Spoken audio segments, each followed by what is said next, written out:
Puji nama Tuhan, kita boleh bersyukur di dalam kehidupan kita di hari ini. Kita mau mendengarkan kebenaran firman Tuhan. Sebelumnya, mari kita berdoa terlebih dahulu.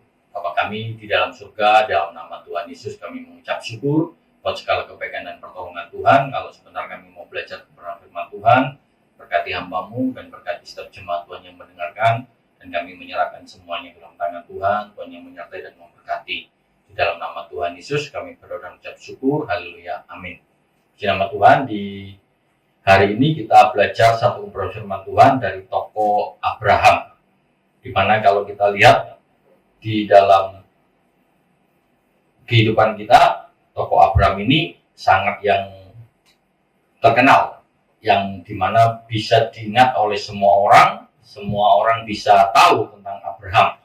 Apalagi kita yang dari keluarga Kristen yang pernah ikut sekolah minggu, tentunya kita bisa melihat bahwa di sekolah minggu kisah Bapak Abraham ini adalah salah satu tokoh yang luar biasa yang seringkali kita dengar. Nah, di sini kita mau belajar tentang Abraham, di mana tokoh yang seringkali dikenal. Nah, ada alasan tertentu yang perlu kita ingat bahwa Abraham adalah tokoh yang cukup besar yang dikenal baik di dalam kitab kekristenan bangsa Yahudi maupun dalam dunia agama lain, salah satunya agama Islam. Di mana kita tahu bahwa semuanya itu mengarah kepada Abraham. Nah, Bapak Abraham sendiri adalah Bapak, mempunyai arti Bapak sejumlah bangsa atau Bapak segala bangsa. Di mana kalau kita lihat bahwa nama Abraham sendiri itu sebelum menjadi Abraham itu namanya Abram. Di mana kalau kita lihat bahwa nama Abram itu mempunyai arti Bapak dari banyak bangsa. Kalau kita lihat nama Abraham itu ada kata dua bagian, Av artinya Bapak dan Hamon artinya banyak atau berlipat kali ganda atau berlipat kali atau kata Am atau bangsa.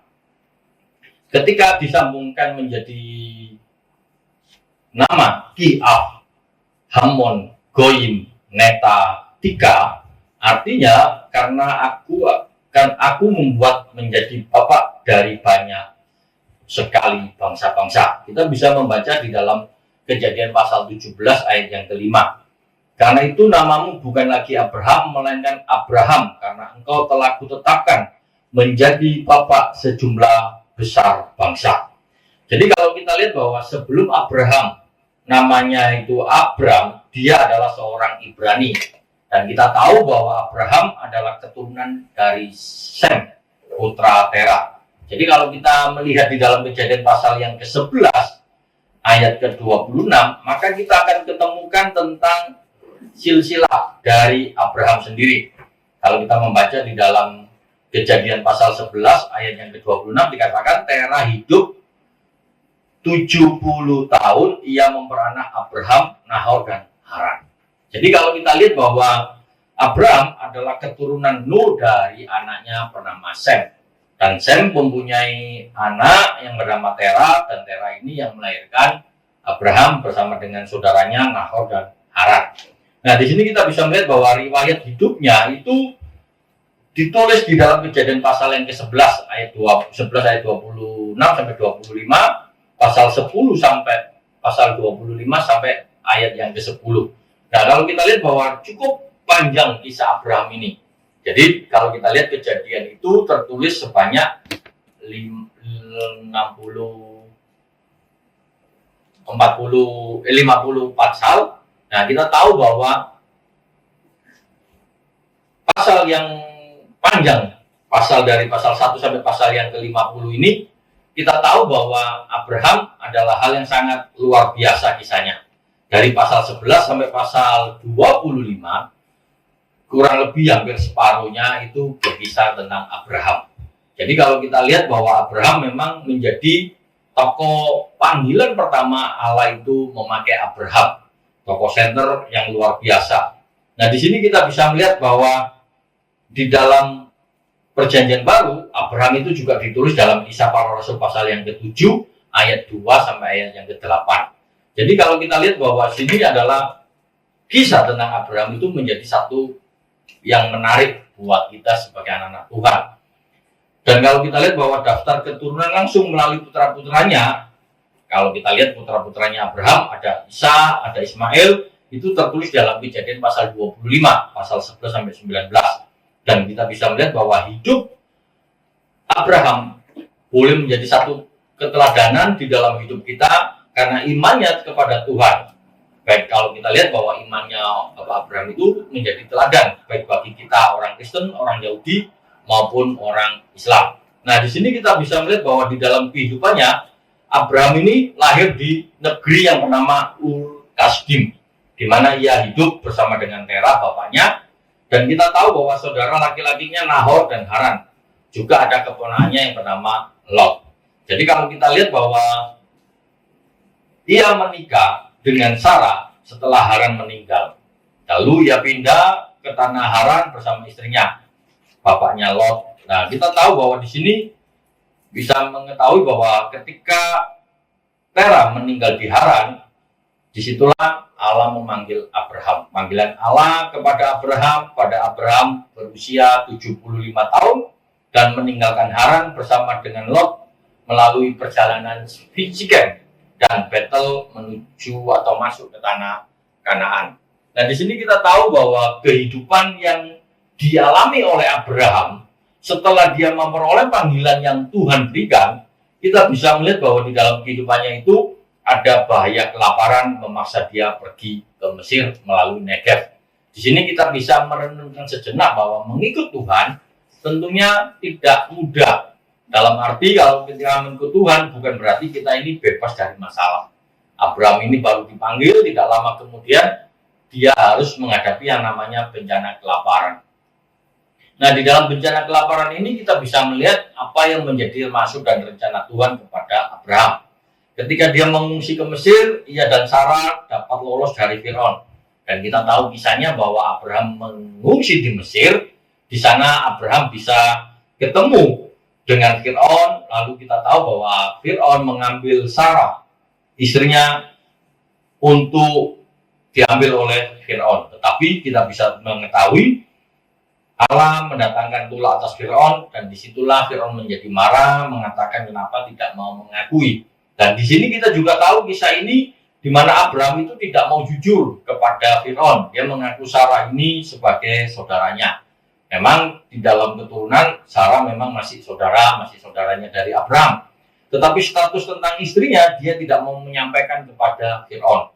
Nah, di sini kita bisa melihat bahwa Tuhan masih menyertai Abraham sehingga Firaun mengembalikan kepada Abraham, Sarahnya dikembalikan. Nah, setelah peristiwa ini kita tahu bahwa Abraham kembali ke Betel. Lalu di sini kita bisa mengetahui kisah peristiwa antara Lot dan Abraham terjadi perselisihan, di mana para gembalanya membuat satu masalah dengan gembalanya Lot karena mereka merebut makanan yang ada atau padang rumput untuk domba-domba mereka. Nah, di sini kita bisa melihat bahwa apa yang dilakukan oleh Abraham, dia mengambil sebuah kebijaksanaan untuk mengizinkan Lot memilih lembah Yordan yang subur untuk pengembalaan ternaknya.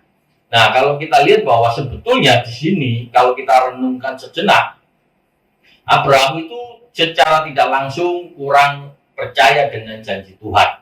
Karena Tuhan kan memberikan janji di pasal yang ke-12 panggilannya, di pasal 15, pasal 17, itu adalah janji Tuhan yang jelas, yang disampaikan oleh Abraham, yang disampaikan Allah kepada Abraham tentang janji tanah yang diberikan.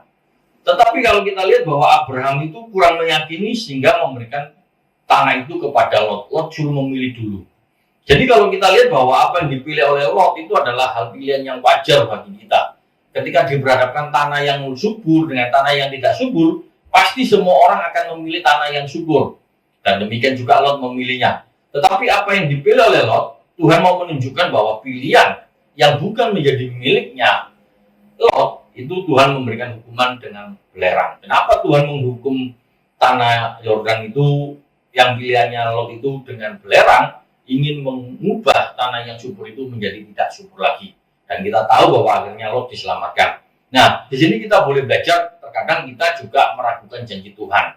Dan kita bisa melihat bahwa Abraham untuk menerima janji Tuhan itu kadang-kadang dia memiliki kurang yakin akan janji Tuhan itu, sehingga dia mengambil satu sikap seolah-olah dia memilih mengizinkan Lot itu untuk lebih dulu atau bijaksana. Namun di sini kita bisa melihat bahwa Tuhan tidak menghendakinya, sehingga kita bisa tahu satu peristiwa yang luar biasa, Tuhan menghukum Sodom dan Gomora.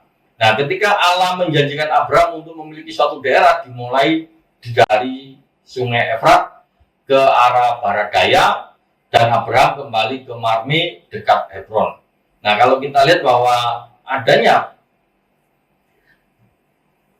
tempat tinggal yang dipilih oleh Abraham itu adalah tempat yang mungkin dibandingkan dengan pilihan Lot adalah tanah yang lebih subur. Namun di sini kita bisa melihat dan kita bisa melihat tindakan Tuhan, yaitu melakukan penindasan dan adanya penindasan dan perampokan yang ada di kota Sodom. Jadi kalau kita lihat ternyata yang dipilih oleh Lot adalah satu tempat yang tidak mengenakan. Di sana ada penindasan, ada perampokan, di mana kalau kita lihat di kota itu juga mulai adanya perang. Kalau kita bisa membaca di pasal ini, di mana ada peperangan antara 4 raja melawan 5 raja. Raja pimpinan dari Kedorlaomer itu berperang, dan di situ kita bisa melihat bahwa akhirnya Lot tertawan. Lalu di situ kita bisa melihat bahwa Abraham bertindak, Abraham menolong dan membebaskan Lot dari tawanan mereka, dan Lot mengalami pembebasan. Dan di sini kita bisa melihat bahwa apa yang dilakukan oleh Abraham ketika dia berperang itu menang, dia tidak lupa untuk memberikan berkat kepada Melkisedek, memberikan persepuluhan, seorang imam Allah yang maha tinggi. Di sini kita bisa melihat bahwa dari rangkaian peristiwa ini kita bisa melihat kehidupan Abraham sungguh sangat luar biasa. Di dalam kehidupannya setelah dia menolong untuk pembebasan Lot, kita tahu Abraham juga mempunyai satu keraguan di dalam hidupnya. Dia mengatakan bahwa Abraham tidak mempunyai anak. Dia punya rencana untuk mengangkat Eliezer, budaknya yang lahir. Nah, di situ kan kita bisa melihat satu hal yang perlu kita renungkan. Terkadang kita sebagai anak Tuhan yang menerima janji Tuhan, itu kadang-kadang kita ini bisa belajar bahwa apa yang menjadi keraguan itu muncul. Dan di situ kita bisa melihat bahwa Abraham tidak berani untuk melakukan sesuatu yang lebih besar. Nah, di sini kita bisa melihat hal yang menarik, di mana Abraham menjadi orang yang sangat mengalami keraguan. Jadi ketika dia mengalami satu perpisahan dengan Lot, lalu dia bertindak di dalam pasal yang selanjutnya, sampai di titik pasal yang ke-15 itu, kita bisa melihat bahwa Abraham memperoleh janji tentang keturunan lagi. Karena di saat dia mengalami keraguan, ternyata Abraham mempunyai satu sikap keraguan di dalam pasal yang ke-15 itu. Tuhan memberikan satu pengulangan akan janjinya tentang keturunan. Lalu di pasal yang ke-16 kita bisa melihat bahwa satu kenyataan bahwa Abraham sebagai bapak orang beriman ternyata juga mengalami keraguan yang lebih secara khusus, di mana dia keraguan terhadap hatinya kepada janji Tuhan ini, bagaimana dia ini akan punya anak. Nah, di sini kalau kita menarik bahwa di dalam pasal yang ke-16 ini ada satu kisah di mana Abraham dengan Sarah bersepakat membuat satu keputusan yang salah, di mana dia ingin mencari jalan keluar, namun jalan keluarnya bukan yang dari Tuhan, justru masuk dalam persoalan yang baru. Jadi kalau kita lihat bahwa Abraham di dalam pasal yang ke-16 ini, Abraham dengan Sarah sepakat mengambil Hagar, dan Hagar ini diberikan kepada Abraham. Nah, kalau kita lihat bahwa peristiwa ini itu pada zaman Abraham ini adalah satu peristiwa yang dianggap wajar, Karena pada waktu itu seorang tuan atau seorang nyonya ketika dia hidup tidak punya keturunan, maka dia mengambil gundiknya untuk jadi gundiknya.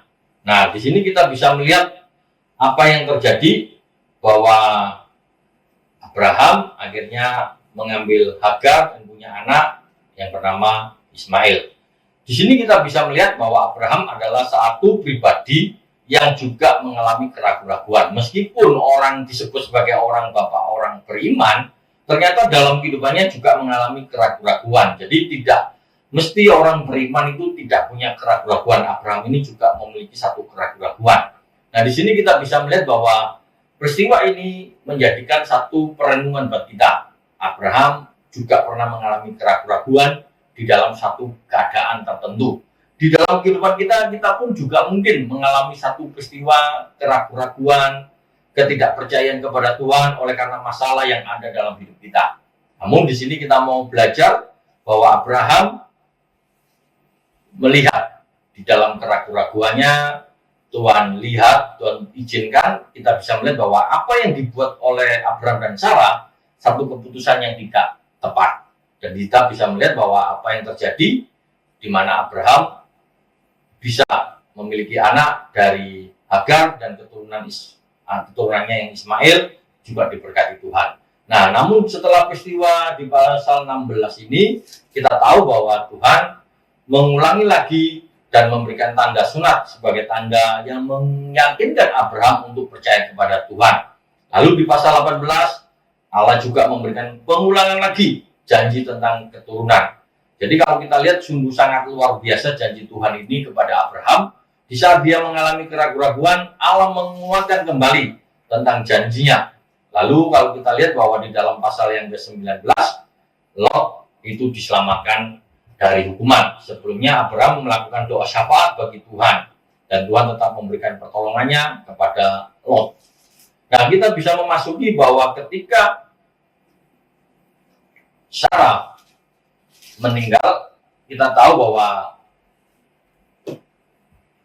sebelumnya Sarah melahirkan Ishak. Setelah itu dari penguatan janji Allah kepada Abraham, Tuhan memberkati Abraham dan Ishak dan Sarah sehingga Sarah pun bisa melahirkan Ishak. Nah, di sini kita bisa melihat bahwa sampai di dalam kehidupan anaknya Ishak itu dewasa sampai dengan dewasa dan disunat. Nah, di sini kita bisa melihat apa yang terjadi di mana kepercayaan Abraham diuji.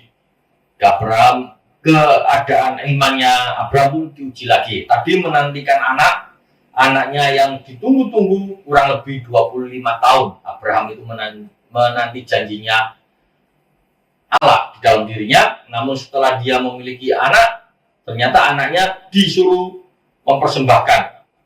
Nah, jadi kalau di sini kita bisa melihat bahwa Abraham ini sungguh sangat dilema. Dia menantikan sebuah anak, tapi anaknya harus diberikan kepada Tuhan lagi dipersembahkan. Nah, di sini kita bisa melihat bahwa apa yang terjadi, bahwa kehidupan Abraham tidak mempunyai anak, itu yang kadang-kadang menjadikan dirinya ragu-ragu.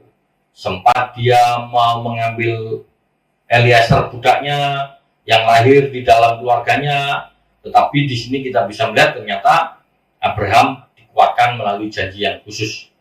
Lalu kita lihat bahwa 13 tahun Tuhan menampakkan lagi kepada diri Abraham untuk menguatkan janjinya. Lalu diberikan tentang masa depan dan bangsa atau negeri yang Tuhan berikan.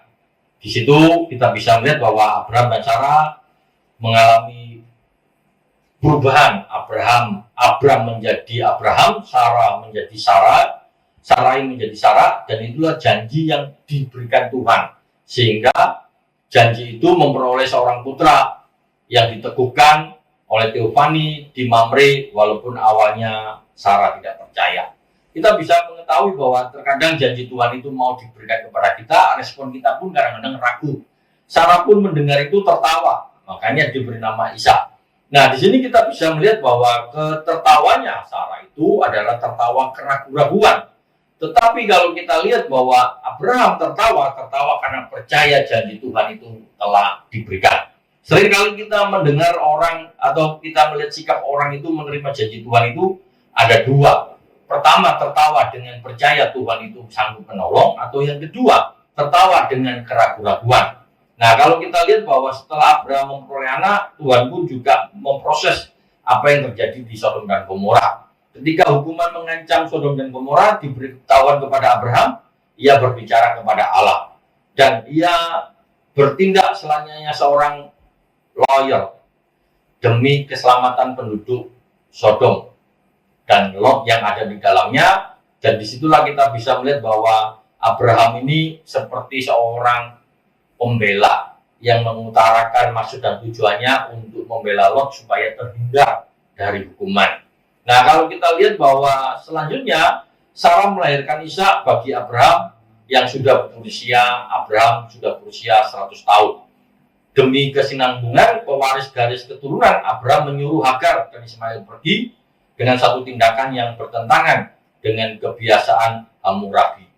Jadi biasanya tidak boleh orang itu, budak itu kalau punya anak dari tuannya nggak boleh diusir, harus diberi pekerjaan yang lebih berat. Nah, namun di sini Abraham mengubah kebiasaan itu, pandangan yang umum itu diubah untuk mengusir Ismail dengan Hagar.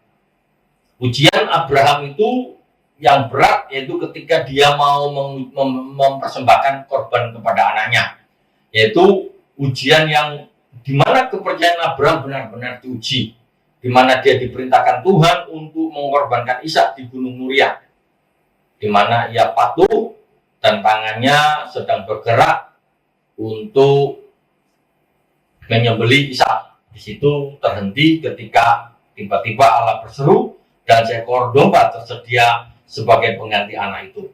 Nah, di sini kita bisa melihat bahwa dengan demikian perjanjian antara Tuhan dan Abraham itu diteguhkan sekali lagi. Jadi Abraham akhirnya tidak membunuh anaknya, tetapi Tuhan menggantikan domba. Lalu di sini kita bisa melihat dari peristiwa itu Sarah meninggal di usia 127 tahun. Dan ketika ia dikubur di sebuah gua di Makpela di gua milik Abraham yang dibeli dari Efron. Jadi kalau kita lihat bahwa Abraham itu membeli tanah perkuburan untuk Sarah. Jadi tanah yang diberikan oleh Tuhan itu yang ditempati oleh Abraham itu dibeli. Jadi tidak ada alasan bahwa Abraham menempati tanah itu dengan dengan asal ngambil, tetapi dengan membeli membuktikan Abraham itu pemilik tanah itu.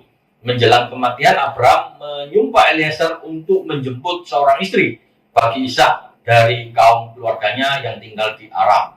Dengan demikian, kalau kita lihat bahwa kemenakan Abraham dan keturunan Nahor menjadi pengganti Ishak.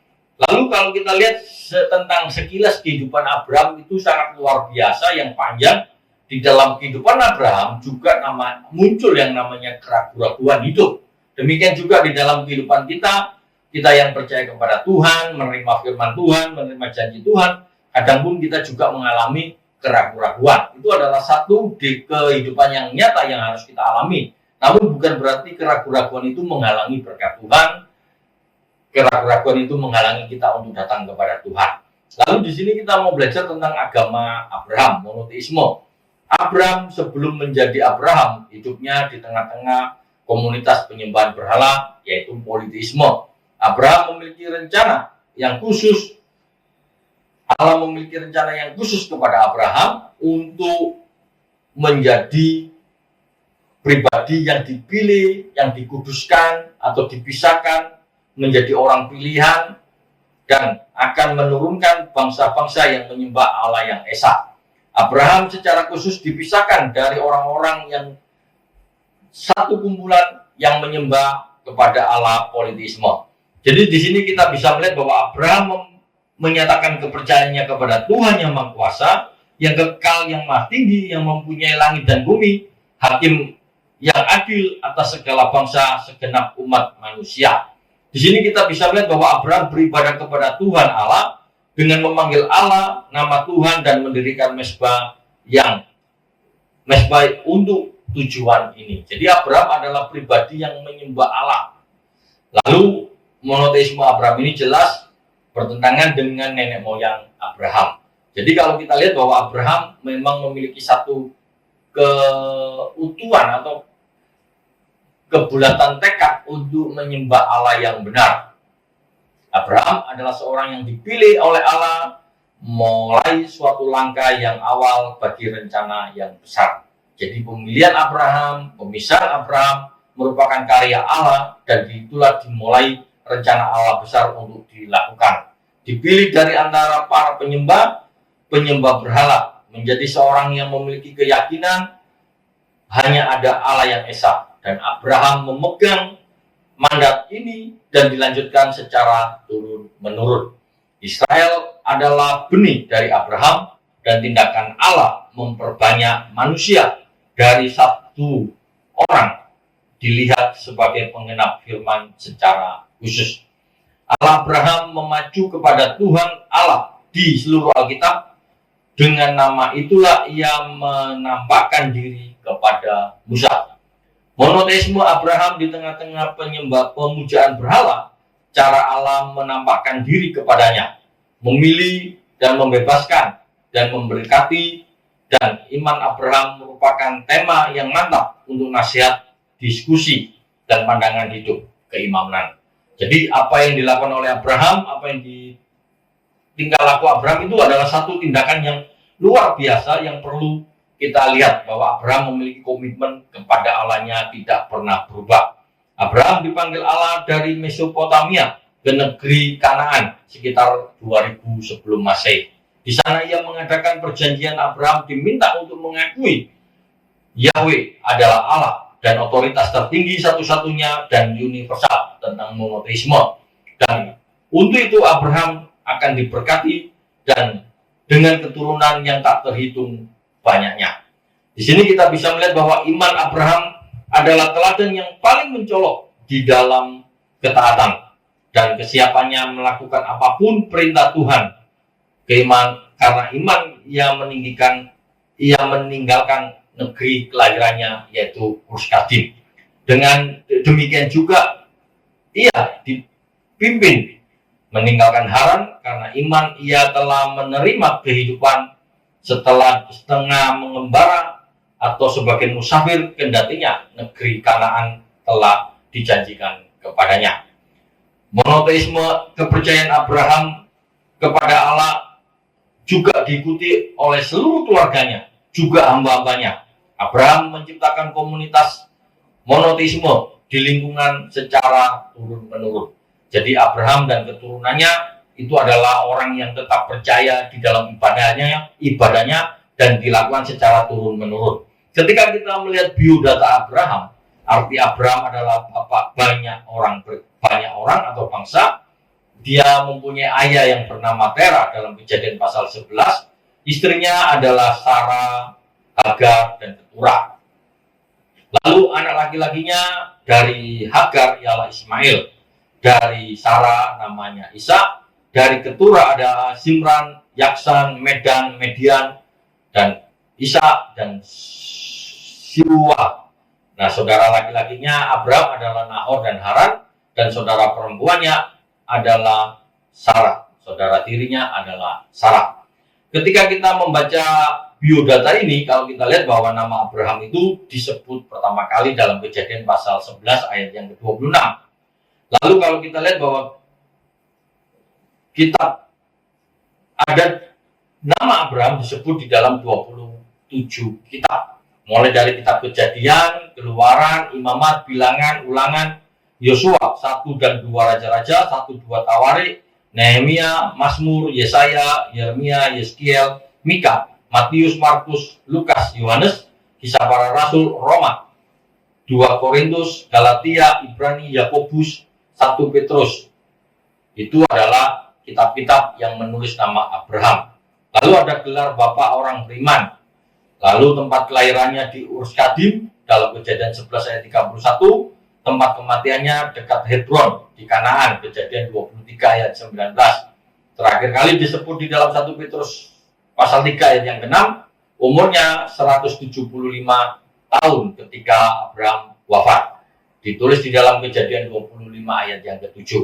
Panggilan atas Abraham merupakan anugerah hukum keselamatan di tengah hukuman setelah menara Babel. Jadi kalau kita lihat bahwa Abraham ini adalah orang yang dipanggil oleh Tuhan, merupakan anugerah keselamatan. Karena di dalam sebelum Abraham dipanggil, di dalam Kejadian pasal 11 itu adalah hukuman Tuhan atas menara Babel. Jadi kalau kita lihat bahwa di atas setelah Tuhan memberikan hukuman kepada bangsa di menara Babel, ternyata Tuhan memanggil Abraham, merupakan anugerah keselamatan di tengah-tengah hukuman Tuhan. Jadi kalau kita lihat bahwa iman dan karakter Abraham adalah hal yang sangat luar biasa. Setelah Tuhan memberikan hukuman, Abraham itu dipanggil. Abraham percaya pada janji Allah, maka ia meninggalkan kampung halamannya dan mengembara merantau sepanjang hidupnya, mengikuti pimpinan Allah sepenuhnya. Dia tidak mendapatkan negeri yang dijanjikan Allah itu di masa hidupnya. Abraham percaya bahwa Allah pasti akan memelihara dirinya, maka dia mengalah dan tidak memperebutkan haknya dan berkelahi dengan Lot. Justru karena hal itu Allah memberikan negeri yang terbaik. Kita tahu bahwa iman Abraham memisahkan diri untuk menjadi kudus dan tidak mengambil bagian dalam dosa. Dia memberikan persepuluhan dari apa yang dia dapat kepada Melkisedek yang mewakili Allah. Iman dan karakter Abraham adalah satu tindakan yang nyata. Dia sebagai orang percaya, dia tetap percaya kepada Tuhan. Apa yang menjadi tanggung jawab dan tugasnya, dia mau memberikan satu persembahan kepada orang yang dipercaya mewakili Allah, Melkisedek. Nah, di sini kita bisa melihat bahwa di dalam Kejadian pasal 17, Allah memberikan peneguhan janjinya lagi kepada Abraham. Pasal yang ke-18 adalah fokus janji Allah, yaitu anak. Dan pada Kejadian pasal 21, yaitu pengenapan tentang janji Allah. Di sini kita bisa melihat bahwa iman Abraham akhirnya mendapatkan anak Ishak yang Allah telah janjikan kepadanya. Allah memberikan kita janji, tetapi dibutuhkan iman untuk mendapatkan. Abraham tetap memiliki iman untuk mendapatkan janji itu, meskipun harus menunggu waktu yang cukup lama. 25 tahun bukan waktu yang pendek, di mana itu adalah satu karya yang harus dikerjakan. Seorang yang bekerja di dalam pemerintahan, atau dia adalah seorang tentara atau polisi yang mengabdi selama 25 tahun, baru mendapat penghargaan dari satu negara. Demikian juga Abraham menantikan janji Tuhan, itulah janji yang cukup lama, dan di situ Allah memberikan keturunannya. Abraham bukan hanya di bibir saja dia menunjukkan tindakan, namun dia benar-benar membawa Ishak ke tempat yang Allah perintahkan. Dia rela mempersembahkan Ishak.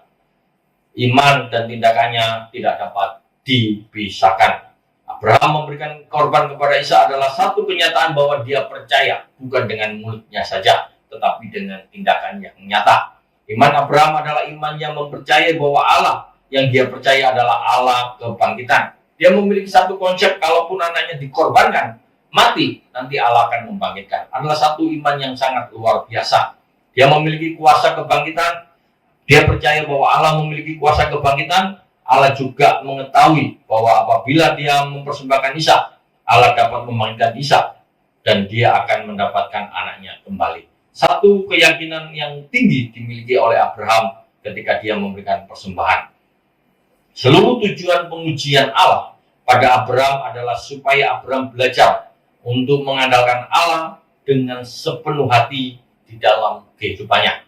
Dalam peristiwa pengorbanan Ishak, kita juga dapat mempelajari satu prinsip Allah, yaitu sesuatu yang Allah telah berikan, Allah dapat mengembalikan kembali.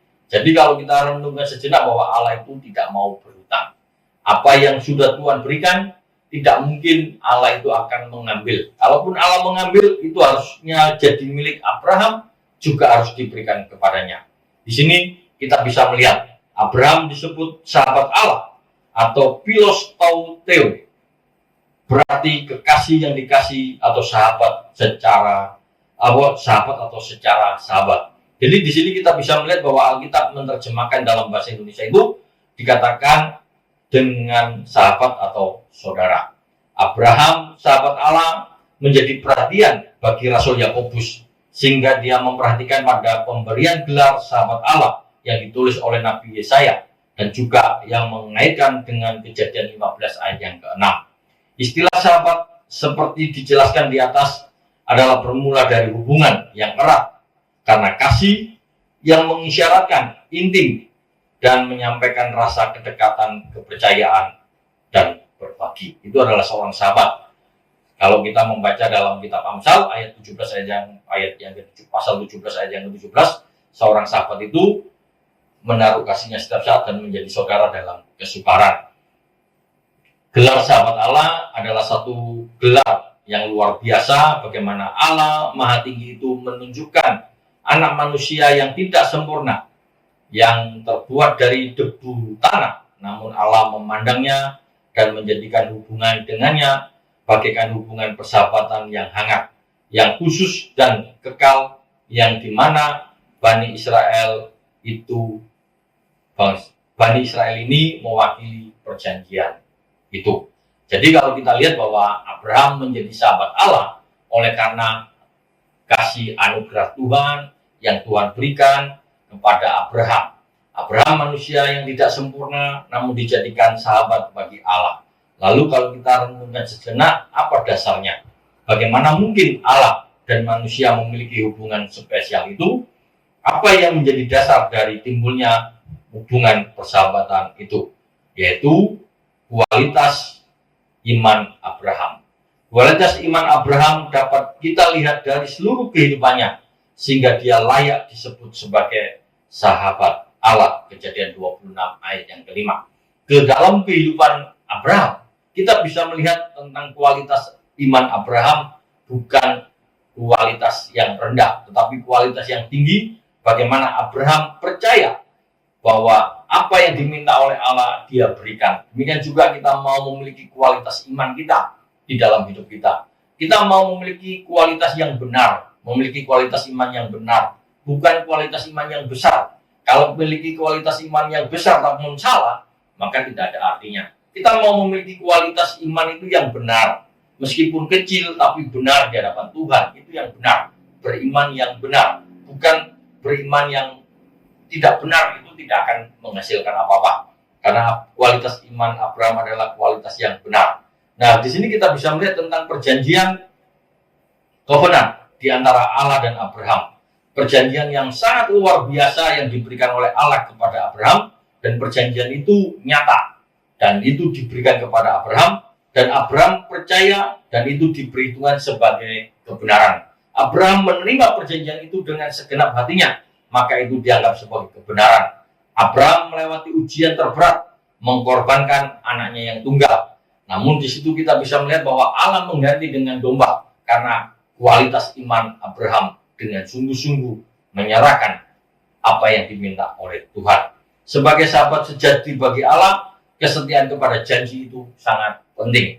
Sahabat sejati bagi Allah di dalam perjanjian baru adalah hal yang sangat luar biasa, karena Yesus menjadikan sahabat dalam hidup kita. Kebenaran yang kita bahas tentang Abraham boleh menjadi satu perenungan di dalam hidup kita. Terkadang kita sebagai anak-anak Tuhan,